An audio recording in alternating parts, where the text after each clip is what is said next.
ஏன் அந்த நேரத்தில் அவங்க மன்னிச்சிருக்கணும்? அரசவையில் இருக்காங்க, என்ன வேணாலும் செஞ்சுருக்கலாம், பழைய விஷயங்களில் நினைச்சு பார்த்து கூட செஞ்சுருக்கலாம். ஆனால் ஏன் மன்னிக்கப்பட்டு அல்லாஹ்வுடைய அந்த அத்தாட்சிக்கு? நபிமார்களுடைய உள்ளமாயிற்று இல்லையா? சுத்தமான தூய்மையான உள்ளம் அது. கூட்டு போய் முடிவு பண்றாங்க, மஷூரா செய்றாங்க, என்ன செய்யலாம் யூசுப் அலைஹிஸ்ஸலாம. அப்ப அந்த அதில் கூட சில சகோதரர்கள் சொன்னாங்க, குத்துலு கொன்றுங்க அவங்க. சில சகோதரர்கள் நல்லவங்க சொன்னாங்க, அதுல அவித்ரஹூஹு, அல்லது நீங்க ஒரு கிணத்துல தூக்கி வீசிடுவோம். அறிவினர்களில் ஒருவனாயிருப்பேன், அவங்க பக்கம் சார்ந்திருப்பேன். நீ என்ன பாதுகாத்துட்டே அல்லாஹ், இந்த பாதுகாப்புக்கு பிறகு எனக்கு இந்த அழைப்புக்கெல்லாம் மேல எனக்கு சிறைச்சாலை மேலானது அல்லாஹ்ட்ட கேட்கிறாங்க. அப்போ அல்லாஹ்வுடைய அங்கீகரிப்பு ஏன் அங்க இருக்கு? ஃபஸ்தஜாப லஹு, அல்லாஹ் அதை அங்கீகரித்து கொண்டான். யா ரசூலல்லாஹ், குனிந்தால் நம்மளை பார்த்து நம்மளுடைய காரியத்தை முடிச்சிருவாங்க. இருள் சூழ்ந்துருச்சு யா ரசூலல்லாஹ், இனிமேல் உங்க வாழ்க்கை குறித்து நான் கவலைப்படுற ரசூலுல்லாஹ். ரசூலுல்லாஹ் சொன்னாங்க, மா அதன்னுக பிஸ்னைனி அபா பக்கர், நாம் 2 பேர் இருக்கிறோம்னா நினைச்சு கொண்டு இருக்காய், அல்லாஹு தாலிதுஹுமா, மூன்றாமவராக அல்லாஹ் இருக்கிறாரே இல்லையா?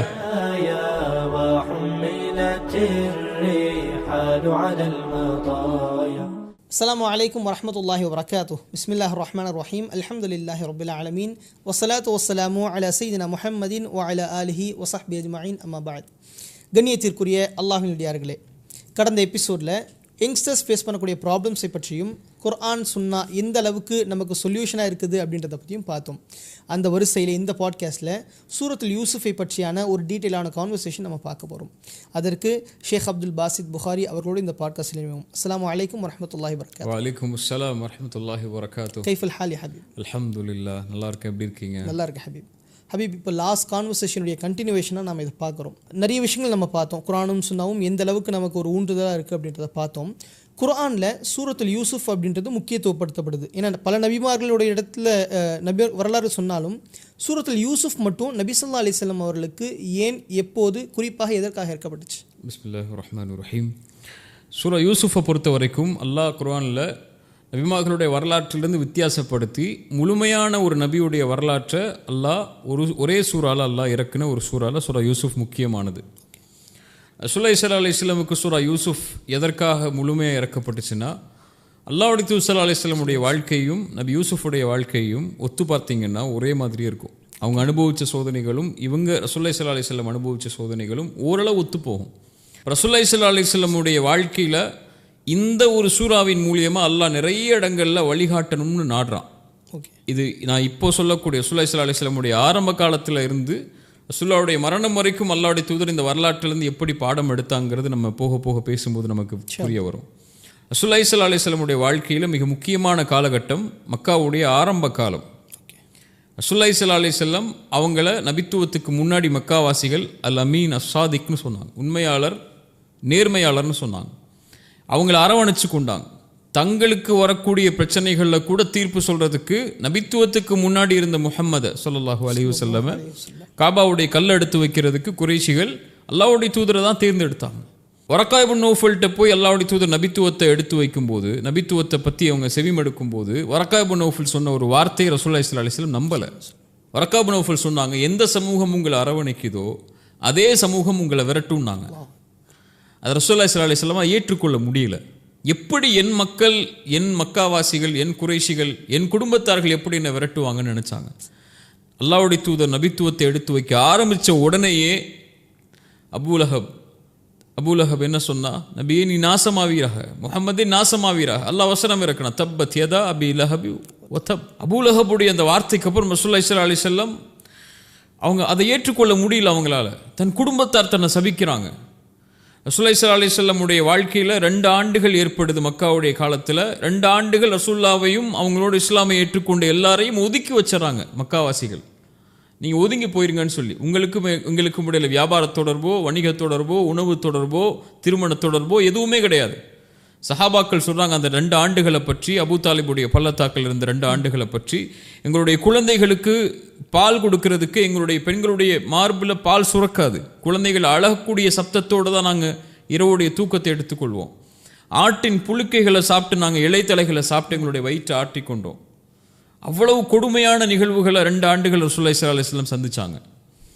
அது மட்டுமல்ல, அல்லாஹ்வுடைய தூதரை நபித்துவத்துக்கு முன்னாடியும் நபித்துவத்திற்கு பிறகும் செல்வத்தாலையும் உடலாலையும் தன்னுடைய வாழ்க்கையாலையும் அரவணைச்சு கொண்டவங்க யார்? ஹதீஜா ரலியல்லாஹு அன்ஹா, அல்லாஹ்வுடைய தூதர் ஸல்லல்லாஹு அலைஹி வஸல்லம் உடைய மனைவி இல்லையா?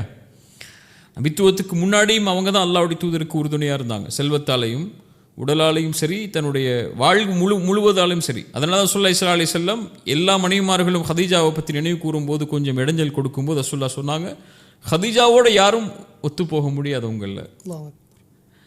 அவங்களால அல்லாஹ் அவங்கள மூலியமாக தான் அல்லாஹ் செல்வத்தாலையும் உயிராலையும் என்னை அரவணைத்து கொண்ட அந்த பெண் மூலியமாக தான் அல்லாஹ் எனக்கு குழந்தைகளையும் ஏற்படுத்தினான்னு அவங்களுடைய பெருமையை பேசினாங்க. கடைசி காலத்தில் கூட அந்த ஹதீஜா ரலியல்லாஹு அன்ஹா அல்லாஹ்வுடைய தூதர் இஸ்லாமை எடுத்து வைக்கும்போது செல்வத்தால் ஒதுக்கி வைக்கப்படும் முழு செல்வத்தையும் அல்லாஹ்வுடைய தூதருக்கு கொடுத்தாங்க. தன்னுடைய முழு ஒத்துழைப்பையும் அல்லாஹ்வுடைய தூதர் ஸல்லல்லாஹு அலைஹி வஸல்லம் கொடுத்தாங்க. அவங்க தான் வரக்கா இப்னு நௌஃபல்ட்ட அழைச்சிட்டு போய் நபித்துவத்துடைய செய்திகளை சொல்லி, நபியே உங்களை அல்லாஹ் கைவிட மாட்டா அப்படின்னு சொல்லி ஆறுதல் சொன்னாங்க அல்லாஹ்வுடைய தூதருக்கு. தனக்கு உறுதுணையாக பக்கமலமாக இருந்த ஒரு உறவை அல்லாஹ் எடுக்கிறான். ஹதீஜா ரலியல்லாஹு அன்ஹா மரணமாயிடுறாங்க. அவங்களுக்கு ஹதீஜாவுக்கு அப்புறம் அல்லது அதுக்கு மேலேயே ஆறுதலாக இருந்தவங்க அபூ தாலிப், அவங்களுடைய தந்தையின் உறவினர், தந்தையுடைய சகோதரர். அவங்களுடைய சாட்சா அவங்க இருக்கிற வரைக்கும் மக்காவாசிகள் ரசூலுல்லாஹ்வுக்கு பக்கமே வர முடியாது, நெருங்க கூட முடியாது. அபூ தாலிப் இருக்கிற வரைக்கும் ரசூலுல்லாஹ்வை யாரும் எதுவும் சொல்ல முடியாது. அவங்கள்ட்ட வந்து தான் சொல்லுவாங்க, ரசூலுல்லாஹ்வை கொஞ்சம் அமைதியாக இருக்க சொல்லுங்க அப்படின்னு சொல்லி. அபூ தாலிப் தான் ரசூலுல்லாஹ்ட்ட சொல்லுவாங்க, கொஞ்சம் விட்டுருப்பான்னு சொல்லி. என் சூரியனை வலது கரத்தில் கொடுத்தாலும் சந்திரனை இடது கரத்தில் கொடுத்தாலும் சரி, ஒருபோதும் இந்த லா இலாஹ இல்லல்லாஹ் நான் விலக மாட்டேன்னு சொல்லி அபூ தாலிப்ட்ட தான் சொன்னாங்க. அல்லாஹ் அந்த ஒரு துணையும் அகற்றிடுறான். அபூ தாலிபும் மரணமாயிடுறாங்க. அதுக்கப்புறம் யார் நமக்கு உறுதுணையாக இருப்பா? சரி, நம்முடைய குடும்பத் தலைவர்கள் தாயிஃபில் வசிக்கிறாங்க, தாயிஃபுக்கு போவோம், தாயிஃபில் போய் நம்ம போய் எடுத்து வைப்போம் செய்தின்னு சொல்லி தாயிஃபுக்கு பயணம் மேற்கொள்கிறாங்க. அங்கேயும் உறவினர்கள் வாயால் சொல்கிறாங்க, வேறு ஆள் கிடைக்கல அல்லாஹ்வுக்கு உங்களை தவிர நபியா தேர்ந்தெடுக்கிறதுக்குன்னு சொல்லி உடஞ்சி போயிடறாங்க ரசூலுல்லாஹ்.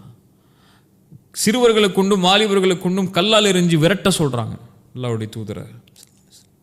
அல்லாஹ்வுடைய தூதர் ஸல்லல்லாஹு அலைஹி வஸல்லம் முகமெல்லாம் ரத்தமாகிறது, காலெல்லாம் ரத்தமாகிறது.